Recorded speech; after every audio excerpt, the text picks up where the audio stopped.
妹妹的成绩很奇怪，我考500分，她就考510分，我冲到600分，她立马变成610分。她的分数永远精准的高我10分，可一旦我请假缺考，妹妹的成绩瞬间一落千丈。我的猜想也由此被证实，妹妹的成绩与我的成绩挂钩。以此为基点，我脑中闪过一个疯狂的念头：要是我高考考出了740分以上的成绩，妹妹会不会当场社死？高考前夕，我像个不知疲倦的牛马，而妹妹则是每天吃喝玩乐。她仗着有我这个依靠，嚣张到无法无天，甚至放弃学业跟狐朋狗友到处疯玩。每次被抓包，她都一脸不耐烦。你们烦不烦？放心吧，高考状元肯定是我的。而我也没辜负她的信任，每次模考，我都把她稳稳送上年级第1的宝座。我要让她在虚假的云端里醉生梦死，而我则在暗地里一步步逼近741分。高3下学期的日子像一把钝刀，一刀一刀割着我的神经。每天天不亮就起床，晚上12点睡觉，中间除了吃饭上厕所，全在刷题。我把自己关在那间常年不见阳光的小房间里，像一台永不停歇的机器。妹妹的房间就在隔壁，时不时传来她和朋友的通话声，或者是追剧时夸张的笑声。有时候她会故意把声音开得很大，像是在向我炫耀她可以如此肆无忌惮。我压根不在乎，我早就学会了屏蔽一切噪音，脑子里只有一个声音：741分。这个数字像一颗钉子扎在我心里，每当我想放弃的时候，就用力按一下，疼痛让我保持清醒。3月份的时候，林小小开始频繁进出我的房间，起初我没在意，以为她只是来找东西。后来我发现不对劲，她看我的眼神变了，带着一种审视和试探。有一次，我正在做数学压轴题，她站在我身后，盯着我的草稿纸看了很久。哥，你最近怎么这么用功啊？我没抬头，也没停下手里的动作。还行吧，快高考了，能不用功吗？林小小凑近了些，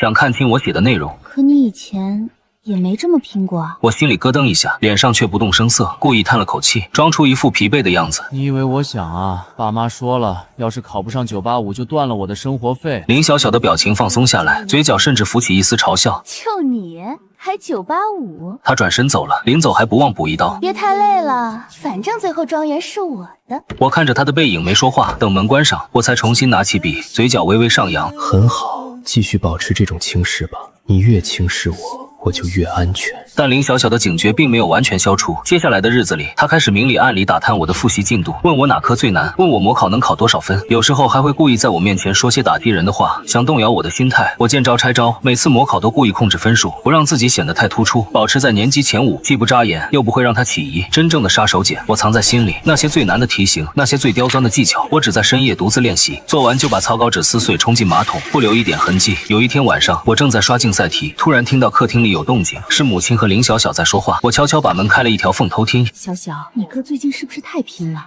我看他天天把自己关在屋里，连饭都不出来吃。林小小不以为然的笑了。妈，你担心什么？他再拼又能拼到哪儿去？反正他考多少分，我就能比他高10分。他越努力，我不是分越高吗？对对对，还是我闺女聪明，那就让她拼去吧，正好给你打工。我听着这些话，攥紧了拳头，指甲掐进肉里，但表面上我保持平静，轻轻关上门继续做题。4月的一个晚上，我像往常一样在房间刷题，突然听到门外有细微的响动，我竖起耳朵仔细听，是脚步声，很轻，像是怕被人发现，然后是门把手转动的声音，非常缓慢。我瞬间明白了，林小小在偷看我。我没有回头，继续假装专注做题，但实际上我已经把手里的卷子换成了一张普通的基础题，那些真正高难的资料早被我锁进了抽屉最深处。门缝开了一条细细的缝，我用余光瞥见林小小的半张脸，她在看我桌上的东西。我故意叹了口气，自言自语：这道题怎么又错了？太难了。门缝悄悄关上了，脚步声渐渐远去。我直起身子，冷笑了一声：林小小，你越是防备我，就越说明你心虚。你比谁都清楚，那些分数不是你的，你只是个寄生虫。没有我，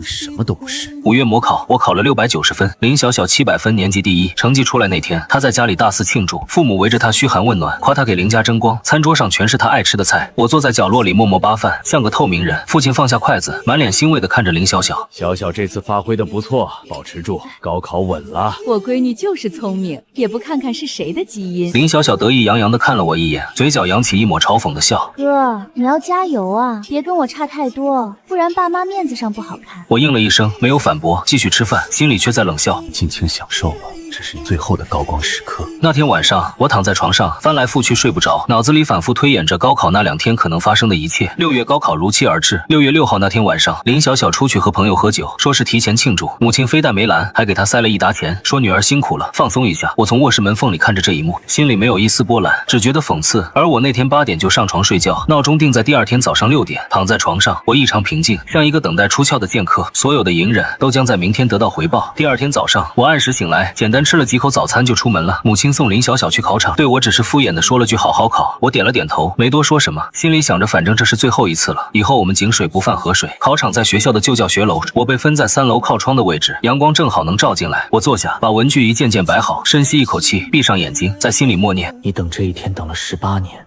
不要输。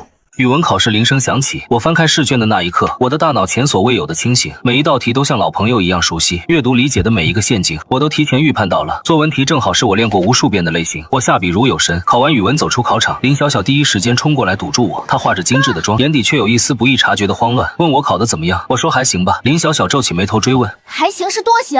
选择题错几个？我看着他，忽然觉得有些好笑，他这是在确认我考了多少分，好推算自己的成绩。不知道，没对答案。林小小撇撇嘴，不太满意这个回答，但也没再追问，转身走了。我看着他的背影，心想：你急什么？反正明天成绩就出来了，到时候有你急的。下午数学考到一半的时候，出了点意外，我的肚子突然剧烈疼痛，可能是早上吃的东西不干净，也可能是压力太大，冷汗唰的就下来了，整个人趴在桌上好几秒才缓过劲。监考老师走过来，低声问我：同学，你还好吗？要不要去医务室？我摇头咬着牙说：没事。开什么玩笑？我等了18年，就等这一场考试，就算死我也要死在这张卷子上。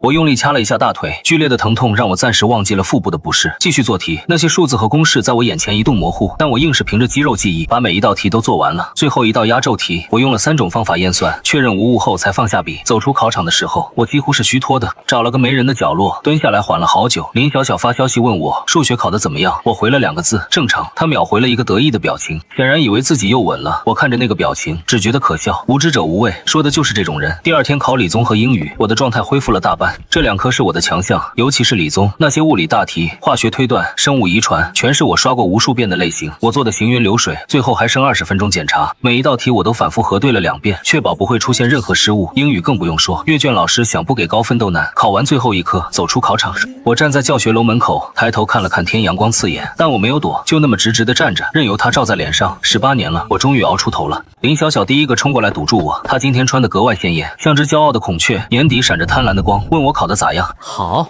前所未有的好，这辈子没这么好过。林小小的眼睛一下子亮了，仿佛看见了金山银山，她扭头就跑去找爸妈邀功。爸妈，我哥说他考得特别好，那我肯定更好。看着他欢天喜地的背影，我也笑了，那是猎人看着猎物落网的笑。林小小，你知道你现在像什么吗？像一只扑向火焰的飞蛾，还以为那是太阳。高考结束后的暑假，林小小彻底放飞自我，她拍着胸脯向爸妈保证能考全省前10，提前预支了巨额零花钱。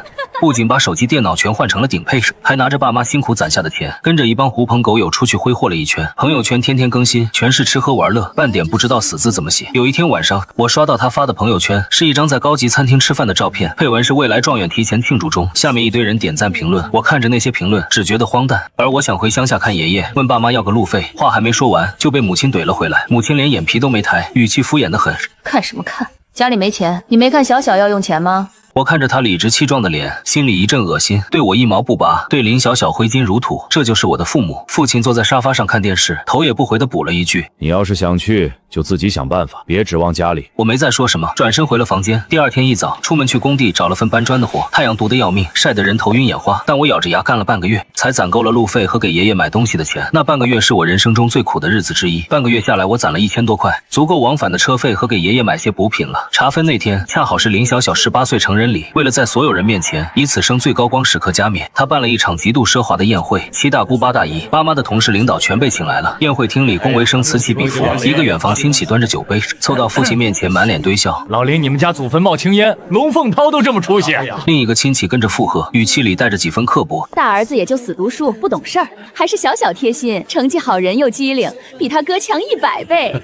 年轻一辈都围着林小小像众星捧月，有个堂妹更是羡慕的眼睛都红了。小小姐你太厉害了，这手拿清北录取通知书，手挽帅气男朋友，简直是人生赢家。快几点查分？我们要见证状元诞生的历史时刻。别急，如果是省前几名，清北招生办会提前打电话来抢人的。话音刚落，电话果然响了，但不是打给他，是打给我的。在全场错愕的注视下，我接起一个又一个电话，清大招生组、清北招生办，还有几所顶尖高校的招生老师。我礼貌道谢，表示会慎重考虑。林小小的眼睛都快瞪裂了，死死盯着自己毫无动静的手机。她强撑着面子，咬牙切齿地挤出一句：最好的总是压轴出场。终于查分通道开启，所有人一窝蜂地催促林小小登录。我也在角落里默默点开了查询页面。尽管胸有成竹，可真到查分这一刻，掌心还是微微渗出了汗。母亲先转头问我，语气随意，问我多少分。我把手机屏幕亮给众人，语气平静地说。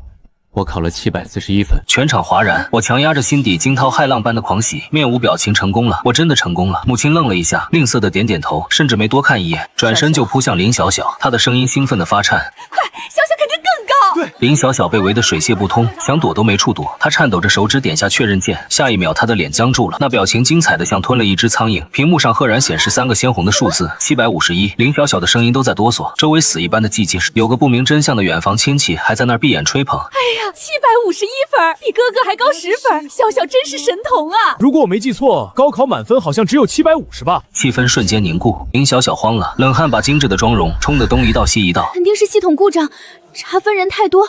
崩了！他发疯一样刷新页面，手指快要把屏幕戳烂，1次、2次、3次。那个该死的751分，像钉子一样死死钉在总分栏里。有人提议说换个手机试试，林小小像抓救命稻草一样抢过别人的手机，查询结果依然是751。那个多出来的1分，像个巨大的巴掌，狠狠扇在他脸上。就在这时，宴会厅大门被推开，几个穿着制服的帽子叔叔和教育局人员面色严肃地走了进来。领头的工作人员环顾四周，沉声问道：“谁是林小小？教育考试院监测到分数极度异常，涉嫌恶性攻击系统或重大舞弊，请跟我们走一趟，接受调查。”林小小吓得腿一软，直接瘫在地上，那张脸惨白的像鬼。爸妈一看这阵仗也慌了神，但他们的第一反应不是安抚女儿，而是下意识的想找替罪羊。慌乱之中，母亲竟然一把将我推了出去，指着我扯着嗓子喊：“是他干的！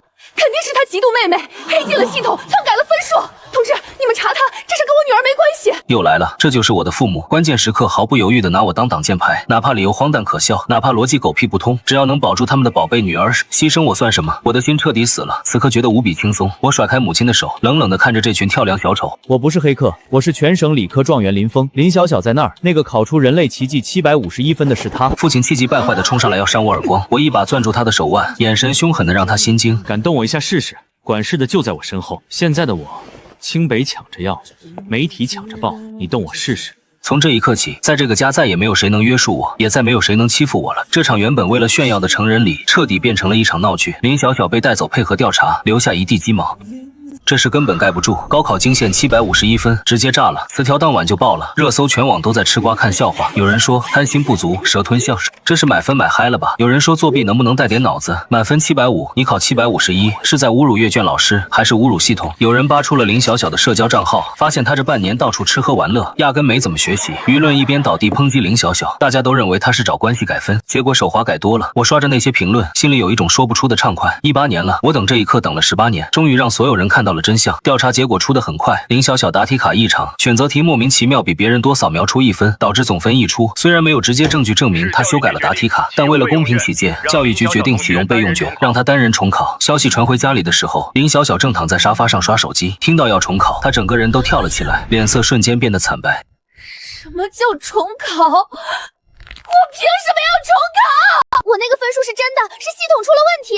父亲坐在一旁，脸色铁青，低声呵斥：“小声点，邻居都能听见。”母亲急得团团转，一边安慰林小小，一边商量对策。小小别慌，重考就重考，你那么聪明，肯定没问题的。林小小却像是疯了一样，在家里撒泼打滚，哭着喊着，非要拉着我一起考。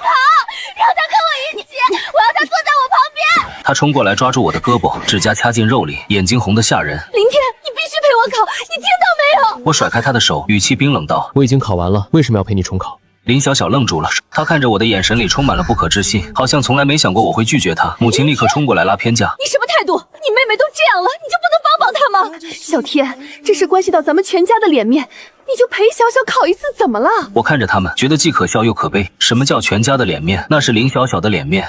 这些从来都跟我没有关系，我当场拒绝，转身就回了房间，把门反锁上，任凭外面怎么敲怎么骂都不开。这种无理要求当然也被教育局驳回。最后林小小在全程监督下孤零零地进行重考，考场设在市教育局的一间会议室，监控摄像头24小时运转，还有3名监考老师全程盯着他，生怕他再出什么幺蛾子。结果不出所料的考了个稀巴烂，重考总分157，甚至还没他平时瞎蒙考的高。本来也就300分的底子，这半年光顾着谈恋爱做第1名的美梦，书都没翻过。成绩出来那天，我正在工地上搬砖，接到同学发来的消息，说林小小重考考了157分。我愣了一下，然后大笑起来。工友以为我中暑了，还给我递水。我摆摆手说没事，就是太高兴了。这场重考直接扒下了他的遮羞布，前有751，后有157，巨大的反差让舆论彻底炸锅。网友们的评论一条比一条精彩，有人说157，这才是真水平吧？有人说这就实锤了，之前的751绝对是作弊。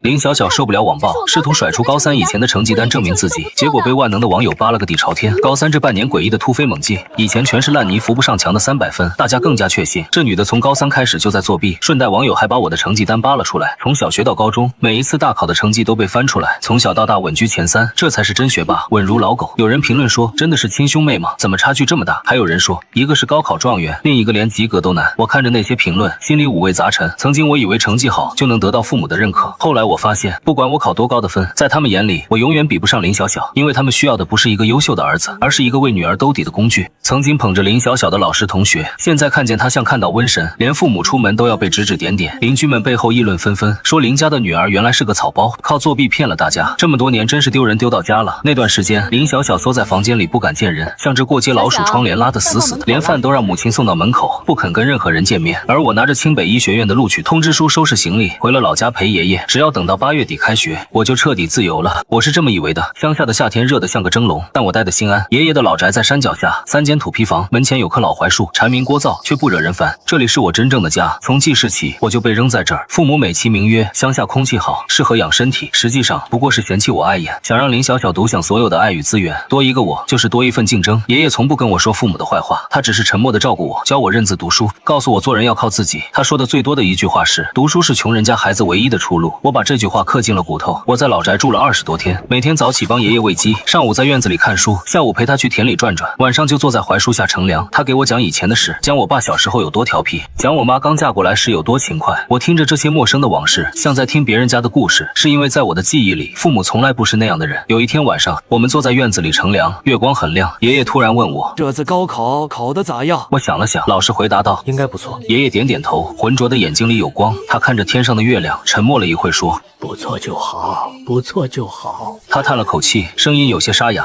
爷爷这辈子没啥出息，就指望你了。我低下头，鼻子有些发酸。从小到大，只有他对我说过这样的话，只有他真心盼着我好。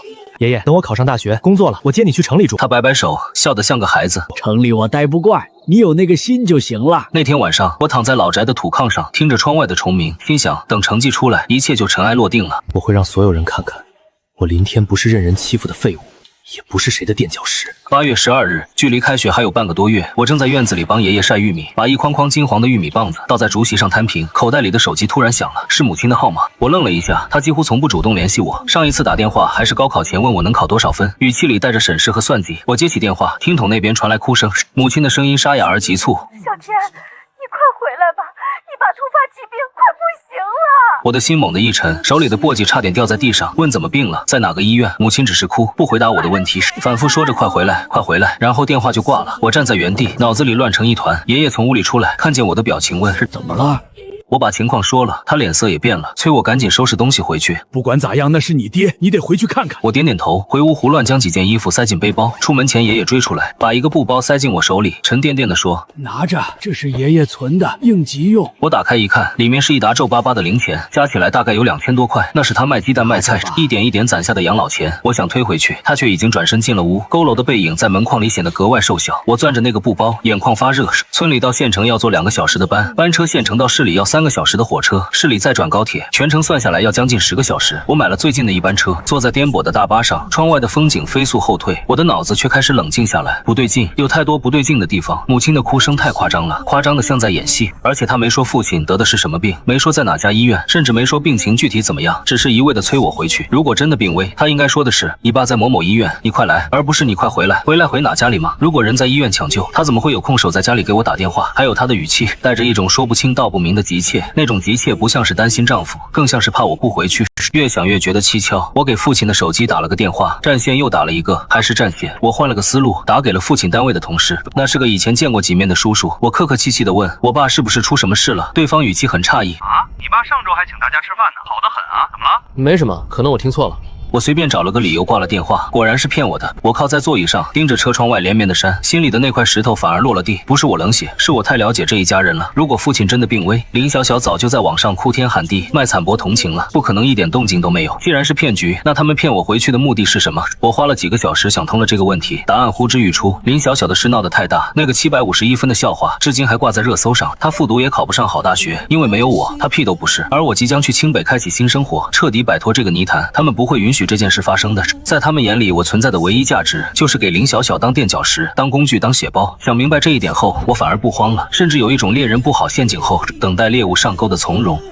不过这一次猎人和猎物要换一换位置了，既然你们想演戏，那就陪你们演到底。但最后的剧本由我来写。火车上我用爷爷给的钱买了一部便宜的备用手机，又买了一个充电宝，把2部手机都充满电，下载了一个自动上传云端的录像软件，测试了3遍，确保万无一失。我还给大学新生群里认识的几个未来室友发了消息，简单说明了情况，让他们如果超过48小时联系不上我，就帮我报警，并把实时定位分享给了他们，有备无患。我操，兄弟，你家里这么复杂？没事儿，有我们在，你放心去。真出事我们立马报警，注意安全，随时保持联系。我看着那些消息，心里涌起一股暖意。素未谋面的人都愿意帮我，而所谓的至亲骨肉却想把我往火坑里推。这个世界真是讽刺。等我到家的时候，已经是第2天傍晚，夕阳把老旧的楼房染成昏黄色。拖着行李箱站在楼下，抬头看着那个我生活了12年却从未有过归属感的地方，深吸一口气，上楼敲门。门开了，母亲的脸出现在门口，眼睛红红的，像是刚哭过。看见我先是一愣，然后立刻堆起讨好的笑。哎呀，小天，你可算回来了，快进来，快进来。他热情的反常让我起了一身鸡皮疙瘩。从小到大，他什么时候对我这么殷勤过？我不动声色的进了屋，视线快速扫过客厅，父亲正坐在沙发上看电视，手里还拿着遥控器，脸色健康的很，哪有半点病危的样子。我站在玄关，手还握着行李箱的拉杆，声音平静的问：不是说父亲生病了，怎么在家看电视？客厅里的空气凝固了一瞬，父亲抬头瞟了我一眼，神色有些不自然。母亲脸上的笑容僵了一下，随即找补：是虚惊一场，你爸昨天是难受，但后来去医院检查，没什么大事。我们想着你都要去清北上学了，就想让你回来聚聚。一家人，一家人这3个字从他嘴里说出来，格外讽刺。我没拆穿，只是点点头，应了一声。进屋后，我眼角余光捕捉到沙发另一头的林小小，她窝在角落里，头发乱糟糟的，脸色蜡黄，眼睛下面是2团青黑，和几个月前那个神气活现的天之娇女判若两人。见我进来，她抬起头，眼神复杂，里面有怨恨，有恐惧，还有一点我看不懂的东西。我装作没看见，径直回房间放行李。我的房间在最里面10几平米，常年不见阳光。小时候这是杂物间，后来我从爷爷家回来上学，才勉强收拾出来给我住。林小小的房间是朝南的，主卧又大又亮，这个家的资源分配从来都是这样泾渭分明。我关上门开始检查房间，书桌、书架、衣柜、床底一一查看，确认没有被动过手脚，然后从背包里拿出那部备用手机，找了个隐蔽的角度，把它架在书架上的杂物堆里，摄像头正好对准房门，开启录像模式，调成静音，确保录制时不会有任何提示音。做完这一切，我躺在床上假寐，耳朵却竖得高高的，捕捉着客厅里的每一丝动静。晚饭母亲做了一桌子菜，破天荒的喊我出来吃饭，还给我夹菜。小天瘦了，马上要离开家了，多吃点。我吃的食不知味，满脑子都在分析他们到底想干什么，什么时候会露出獠牙。饭后父亲咳嗽了一声，清了清嗓子，像是要开始训话。小天啊，这次让你回来呢，其实是有件事儿想跟你商量。来了，我抬起头，脸上是恰到好处的疑惑。是这样的，你妹妹她最近状态不太好，你也知道，高考那事儿对她打击太大了，她现在抑郁的厉害，连房门都不愿出。我和你妈商量了一下，你是她亲哥哥，也是她最亲近的人，你能不能多陪陪她，开导开导她？就这，我等他们图穷匕见。果然母亲接过话茬，语气里带着几分试探。对啊，小天，你俩是龙凤胎，是血浓于水的亲人，打断骨头连着筋，你帮帮妹妹怎么了？我依然不接话，只是看着他们，气氛僵持了片刻。林小小突然抬起头，眼眶红红的看着我，声音带着哭腔：哥，我知道错了，行吗？这段时间我想明白了，以前都是我不好，我不该那样对你，你能不能再给我一次机会？我差点笑出声来，他演技进步了，可惜我不吃这一套。我问他们到底想让我干什么，直接撕开那层窗户纸。我没耐心跟他们打太极。父亲和母亲对视一眼，似乎在确认什么。父亲终于摊牌了：是这样的，我们想了一个办法，能让小小也有学上。我挑眉示意他继续。小小跟我们说了他高考那个成绩的事，那个什么10分的规律，你应该比我们清楚。你们俩之间有一种很特殊的关联，只要有你在，他就能考高分。我心头一跳，他居然把这个秘密告诉了他们。父亲站起身走到我面前，语气里带着几分不容置疑的意味。所以我和你妈商量了，你看能不能晚1年去清北复读1年，明年跟小小一起高考，到时候她也能考个好大学，咱们家出2个清北的，岂不是光宗耀祖？我愣住了，不是因为震惊于这个要求的荒谬，而是震惊于他们提出这个要求时的理直气壮，仿佛这是天经地义的事情，仿佛牺牲我的前途来成全林小小是理所应当的。母亲趁热打铁凑过来，拉着我的手，眼神里闪着算计。小天，这对你也没坏处啊，你那么聪明，明年肯定还能考上，到时候有状元的名声，加上复读1年的努力，清北肯定抢着要你。而且小小也能有个好前程，这不是皆大欢喜的事吗？我的录取通知书已经拿到了，我为什么要复读？父亲不以为然的摆摆手，通知书算什么？那玩意儿不去报到，自动就作废了。小天，你是哥哥，让着妹妹点怎么了？以后小小有出息了，也不会忘了你。他赚的钱也有你一份。我听到了世界上最好笑的笑话。我说，我不同意。父亲的脸沉了下来，母亲的表情也僵住了。林小小则猛地抬头，眼睛里的乞求瞬间变成了阴森。父亲站起身，居高临下的看着我，语气里带着威胁：“林天，你这是什么态度？我们好好跟你商量，你怎么一口回绝？你们想让我放弃清北，陪一个高考只能考157分的人复读，然后用我的分数把他送进名牌大学，凭什么？凭她是你妹妹，你是哥哥，帮妹妹天经地义。我帮了他18年，从小到大。”你们把所有资源都给他，把我扔在乡下不管不问。现在他把自己作死了，你们就想起我来了，让我牺牲前途给他擦屁股。父亲一拍桌子：“林天，你什么态度？什么态度？应就这态度，我不干！”我转身往房间走，身后传来林小小歇斯底里的尖叫：“林天，你凭什么？你那些分本来就该是我的，没有我你算什么？”林小小，你听好了，我那些分是我一笔一画写出来，跟你没有半毛钱关系。你能吸我的分，是你的造化。不是你的本事，更不是你理直气壮要挟我的筹码。林小小被我噎得说不出话，眼眶里的泪夺眶而出，不知是气的还是急的。母亲冲过来挡在她面前，指着我骂：“林天，你把妹妹气成这样，你还有没有良心？”我懒得再跟他们争辩，进了房间。反手把门锁上，门外传来一阵摔摔打打的声音，还有父亲的怒骂声、母亲的哭诉声，林小小的尖叫声也混杂其中，像一锅沸腾的粥。我靠着门板闭上眼睛，听着这些聒噪，心里却出奇的平静。今晚只是第1回合，真正的较量还在后面。我有预感，他们不会这么轻易放弃的。等吧，我有的是耐心。那天夜里我没有睡，双眼盯着天花板，耳朵始终保持警觉。凌晨2点多的时候，我听到门外有悉悉索索的声音，像是有人在轻声交谈。我屏住呼吸仔细听，是父亲和母亲。母亲的声音压得很低，但我还是听清了。老林，要不咱们趁他睡着，把他东西收了，没了身份证和通知书，我看他怎么走。你看他房间灯都灭了，肯定睡了，就今晚动手，免得夜长梦多。脚步声靠近了门口，我心跳加速，但身体纹丝不动，装作熟睡的样子。门把手轻轻转动了一下，我庆幸自己锁了门。门外传来母亲压低的咒骂：“这小子还锁门，算了，明天再说，反正他也跑不掉。”脚步声渐渐远去，我睁开眼睛，盯着黑暗中的天花板，心里冷笑。果然不出我所料，他们根本没打算放我走。我踏进这个家门的那一刻起，我就落入了他们的陷阱。但他们不知道的是，我早就做好了准备，这场博弈谁输谁赢还不一定。第2天早上，我试探性的去拧门把手，门从外面被锁住，我心里咯噔一下，走到窗边往外看，窗户外面是防盗网，焊得死死的，根本出不去。手机信号还在，但网络信号被断了。我用流量给室友发了条消息报平安，告诉他们暂时没事，但情况不妙，让他们随时待命。上午10点左右，门打开了，母亲端着一碗粥进来，脸上的表情皮笑肉不笑。饿了吧？吃点东西，想通了没有？我没接碗，她把粥放在桌上，叹了口气，语气里带着几分威胁。小天啊，妈劝你一句，识时务者为俊杰。你就算考上清北，那又怎么样？学费、生活费谁给你出？你以为我们会给你1分钱吗？到时候你连学都上不起，不还是得乖乖回来？你那个录取通知书在不在都不一定呢。你要是乖乖听话，复读1年，明年我们全力支持你。要是不听话……他没说下去，但意思已经很明显了。我依然没有说话。等他走后，我才发现门又被锁上了。从这一刻起，我被正式软禁了。第1天我还能保持冷静，第2天开始焦躁起来，不是因为害怕，而是因为时间在一点点流逝，开学日期越来越近，我必须想办法出去。第3天，我决定冒险试一次。凌晨2点，所有人都睡了，我悄悄起床，用指甲刀的锉刀部分去撬门锁。这种老式的弹簧锁并不难开，我花了大概10分钟，终于听到咔嗒一声轻响，门开了。我屏住呼吸，一步一步往外挪。客厅里一片漆黑，我摸着墙壁往大门的方向走。心脏跳得快要从嗓子眼蹦出来，脚下的地板偶尔发出轻微的吱呀声，每响一下我就停下来听动静，确认没人才继续往前走。就在我的手即将触到大门把手的时候，灯亮了，我整个人僵住了。父亲站在走廊口，手里拿着一根木棍，脸色铁青。他显然一直在等着我想跑。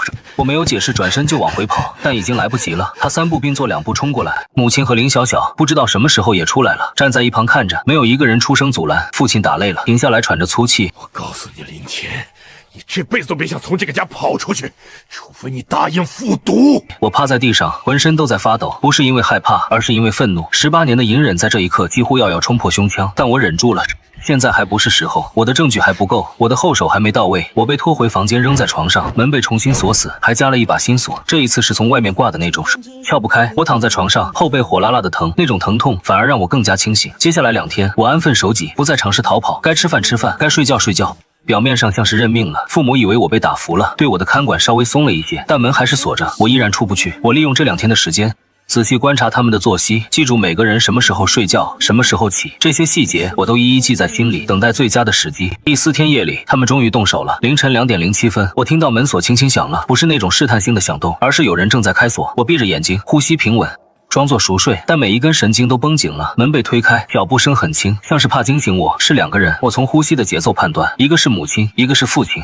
他们摸到了我的书桌前，开始翻找东西。我保持着熟睡的姿势，心跳却不自觉的加速。我知道他们在找什么，身份证和录取通知书。这2样东西是我离开这个地狱的钥匙，也是他们困住我的筹码。翻找声持续了好几分钟，我听到母亲压低的声音：老李找不到，你说他藏哪儿了？再找找，肯定在这屋里，他又带不出去。他们翻遍了书桌抽屉，翻遍了书架和我的背包，甚至把我的衣服口袋都摸了一遍。我感觉到有人走到床边站了一会儿，应该是在犹豫要不要翻我的枕头。找到了吗？嘘，别把他吵醒了。林小小不耐烦地走进来，脚步声比父母大得多，显然他根本不在乎会不会吵醒我。我感觉到他站到了我床边，带着审视的目光看着我，那目光像毒蛇一样阴冷。我几乎能感觉到他的呼吸喷在我脸上，然后他的声音响起，阴冷而笃定。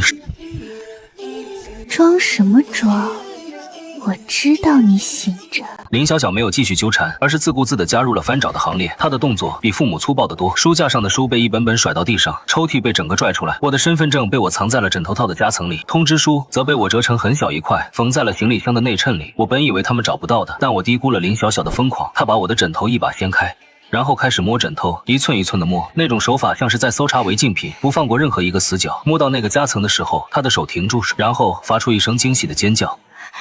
找到了！我心头一紧，但还是没动。接着他又扑向我的行李箱，把里面的东西全部倒出来，然后开始撕扯内衬。布料被撕裂的声音刺耳的很，他的指甲在内衬上划来划去，终于摸到了那个硬硬的东西。我终于忍不住了，猛地坐起身，伸手按下了床头灯的开关。林小小站在行李箱边，手里攥着一个信封，那是我装录取通知书的信封。他脸上的表情像是找到了宝藏，贪婪而兴奋。我盯着他们，声音冰冷，问他们大半夜的在干什么。3人对视一眼，索性也不装了。父亲把手里的身份证往桌上一拍，理直气壮的开口：我们也不跟你兜圈子了，小小都跟我们说了，只要有你在，他就能考高分，这是你们兄妹之间的缘分，你就接受吧。小天，听妈的话，复读1年对你没坏处，你那么聪明，明年肯定还能考上，到时候小小也有学上，咱们家就出2个名牌大学生了，这不是双赢吗？我说了不干。我起身想去拿回我的身份证，却被父亲一把推开。我踉跄了2步，撞在墙上，后背的伤口被撞得生疼。父亲的脸凑近了些，语气森然的威胁：干！你以为你有选择的权利吗？从今天起，你哪儿都别想去。没有身份证，没有通知书，你去不了清北，只能乖乖留在家里复读。等明年你考完了，一切照旧。你还是去你的清北，谁也没耽误你什么。我深吸一口气，把翻涌的怒火压下去。现在还不是撕破脸的时候，我需要更多的证据。我问他们，所以今晚是来没收我东西的。母亲冷笑一声，已经不屑于掩饰。叫什么没收？家里的东西本来就是爸妈管，你还是个孩子。身份证这么重要的东西放我们这儿保管怎么了？我看向林小小，她正把信封里的录取通知书抽出来，脸上带着报复得逞的快意。她举着那张通知书，像举着一件战利品。然后她做了一件让我永生难忘的事，她抓着那张通知书，眼神里燃烧着疯狂的恨意，然后在我面前慢慢的用力撕成了2半，撕拉一声，那声音清脆而刺耳，像是某种东西断裂的声音。她还不满足，把那2半继续撕，直至变成一堆碎片，像雪花一样飘落在地上。她的动作很慢，是我新人生的起点，就这样被她撕碎了。林小小看着我的表情，笑得像个疯子。通知书没了，我看你怎么去报道。林天，你这辈子都只能做我的垫脚石，我要你陪我一起烂在泥潭里。他整个人都在颤，披头散发的样子看上去像个疯子。凭什么比我优秀？凭什么所有人都夸你？凭什么你能去清北，我只能在家里被人嘲笑？明明那些分都应该是我的。眼眶里的泪已经流下来，却不是委屈，而是不甘，是嫉妒，是疯狂。但就在这时，他的声音忽然低了下来，像是在自言自语，又像是在对我说：你知道我有多害怕吗？从小到我就知道我的成绩是假的，是从你那里偷来的。他面目狰狞地述说着，每一次考试之前，他都怕得要死，怕我哪天不考了，又怕我哪天考砸了，怕所有人发现他其实是个废物。他声泪俱下地说恨我，恨我比他聪明。可笑的是，他竟然觉得我什么都不用做，就考那么高的分。我更恨我自己，离开你就什么都不是，所以你不能走，你必须留下来，你必须永远当我的垫脚石，这样我才能活下去。我看着他，看着这个我叫了18年妹妹的人，第一次觉得他可悲，但可悲不是我原谅他的理由，可悲也不是他可以毁掉我人生的借口。父亲和母亲站在一旁，看着林小小的疯态，竟然没有一个人阻止，甚至脸上还带着几分赞许，仿佛他做了什么大快人心的事。我看着这一幕，忽然觉得很荒诞，也很可悲。这就是我的家人，这就是所谓的血浓于水。我低下头看着地上那些碎片，肩膀开始颤抖。他们以为我在哭，以为我崩溃了。母亲嗤笑一声，语气里带着居高临下的施舍。行了，哭什么哭？又不是什么大事儿，明年再考一次就是了。这次就当是长教训，以后听话点儿。我没有说话，只是蹲下身，用颤抖的手去捡那些碎片。林小小看着我的狼狈样，脸上的笑容更加肆意。哭啊，再哭啊，活该，你就是这个命。我抬起头看着他，他愣住了，因为我的眼睛里没有眼泪，有的只是冰冷的恨意和一丝转瞬即逝的笑。他被那个笑吓到了，下意识的后退一步，问我笑什么。我慢慢站起身，声音沙哑却平静道：没什么，我只是在想，你刚才的表演很精彩，如果以后混不下去，可以去当演员。我没有再说下去，而是装作绝望地瘫坐在床边，双眼空洞，喃喃自语。林小小看着我的样子，脸上的警觉渐渐消退，取而代之的是胜利者的得意。现在知道怕了，早干嘛去了？父亲冷哼一声，把我的身份证揣进了自己口袋。行了，都回去睡觉。从今天起，这小子哪儿都别想去。他们3个人像完成了什么任务一样，走出我的房间。临走前，母亲还把门从外面锁住，门锁落下的声音很轻，却像一记惊雷砸在我心上。我被关起来了，房间里重新陷入黑暗。我坐在床边，听着他们远去的脚步声，听着这栋房子恢复寂静。然后我站起身，走到书架前，从杂物堆里摸出了那个一直亮着的备用手机。他们没想到，翻遍了整个房间，却忘了查那堆他们以为是垃圾的杂物。录像把一切都拍下来了。林小小撕毁通知书时的疯狂，父母在旁边冷眼旁观，甚至推波助澜的嘴脸，他们亲口承认的阴谋，全都在这段视频里。我把视频上传云端，备份了好几份，确保万无一失。然后我编辑了一个简短的版本，发到了网上，配文：这就是我想逃离的原生家庭。发完，我拨通了报警电话。不要报警，我被家人非法拘禁了。接线员问了我地址和基本情况时，我一一回答。他说会派人过来，让我等着。报完警，我把手机调成静音，藏回杂物堆里，然后重新躺回床上，心跳得很快，但表面上必须保持平静。我不知道警察多久能来，也不知道在这之前会发生什么，但我知道只要熬过今晚，一切都会不一样。时间1分1秒的过去，窗外的天色开始泛白，我的眼睛一直睁着，盯着天花板，耳朵捕捉着房子里每一丝细微的声响。4点23分，我听到了脚步声，是林小小的。她的脚步很轻，像是怕吵醒人，但在寂静的夜里依然清晰可闻。她在我房门外停住了，我屏住呼吸，一动不动。门锁响了，她又进来了。我闭着眼睛装睡，心跳声在耳边像打鼓一样。她走到我床边站了一会儿，我能感觉到她的目光落在我身上，带着审视和怀疑。然后她开始在房间里转悠，脚步声时远时近，像一只巡视领地的野兽。我不知道他在找什么，但有一种不好的预感。脚步声停在了书架前，我的心猛地揪紧，翻找的声音响起，他在扒拉那堆杂物。我的手指悄悄攥紧背角，脑子里飞速盘算着，如果他发现了手机，我该怎么办？突然翻找声停了，空气凝固，我几乎能听到自己的心跳声。这是什么？我知道他发现了，完了！我猛地睁开眼睛坐起来，正好看见他手里拿着那部备用手机，屏幕上还亮着录制的红点。他的脸色从困惑变成震惊，再变成狰狞。林天，你在楼下！他尖叫着扑过来，像一只发了疯的野兽。我来不及躲，他的指甲直接划过我的脸，火辣辣的疼。我一把抓住他的手腕，两个人扭打在一起。她虽然是女生，但此刻像是疯了一样，力气大得惊人。我们撞翻了床头柜，台灯摔在地上碎了一地，动静太大。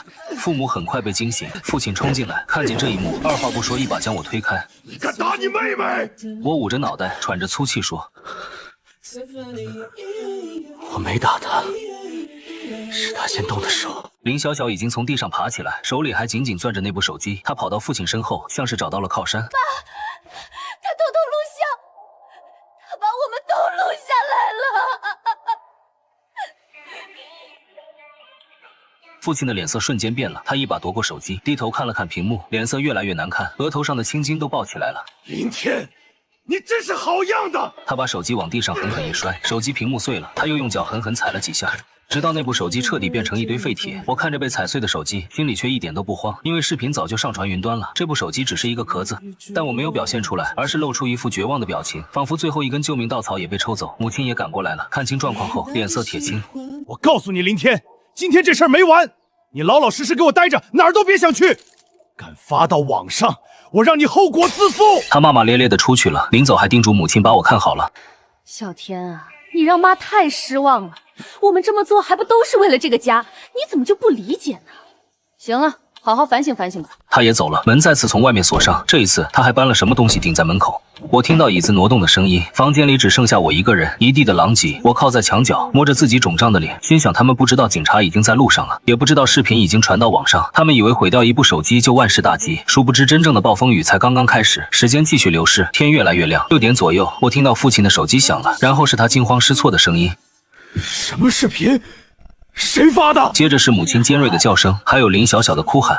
整个房子乱成一团，我知道视频爆了，不知道过了多久，也许是半小时，也许是1小时，我听到了敲门声，敲门声很响，很急促，还伴随着喊话声。开门，有人报官。谁叫的人？老林，怎么办啊？别慌，把那小子藏起来，就说他不在家。我在房间里听着。藏？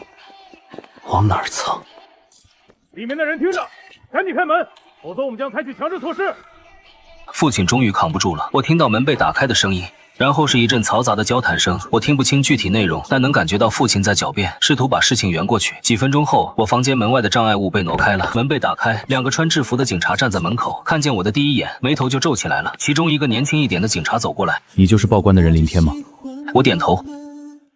他看着我脸上的伤痕和肿胀的嘴角，又看了看房间里一片狼藉的景象，表情变得严肃。你受伤了，谁干的？我父亲。同志，这是家务事，我教训自己儿子怎么了？年长一点的警察回头看了他一眼。家务事，非法拘禁，限制人身自由，这也是家务事。我们接到报官，说有人被家人关在家里出不去。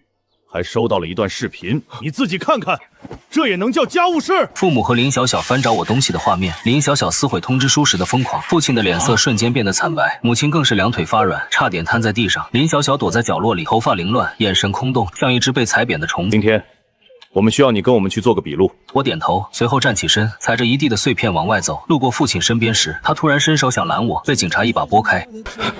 你现在涉嫌非法拘禁和故意伤害。老实点！脸上的表情像是吞了一只苍蝇，又气又怕又无可奈何。我没有看他，径直走出了那扇门，身后传来母亲的哭嚎声：“小天，你不能这样对我们，我们是你爸妈，你这样做，让我们以后怎么做人？”我停下脚步，你们早就不把我当人了，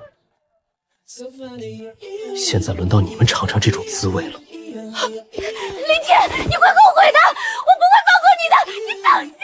我看着他狰狞的面孔，平静地说了一句：“林小小，你记住，从今天起，我们恩断义绝。”然后我转身上了警车，没有再回头。在派出所做完笔录，已经是中午了。根据视频证据和你的伤情，你父亲涉嫌故意伤害和非法拘禁，会被依法处理。至于林小小毁坏他人财物，通知书虽然是学校发的，但属于我的个人物品，他也要承担相应的法律责任。那我的录取通知书怎么办？还能补办？警官说这个得联系学校问问，他们会帮我出具相关证明。我点点头。走出派出所时，阳光很刺眼，我站在台阶上，眯着眼睛看着天空，感觉像是做了一场很长的噩梦，现在终于醒了。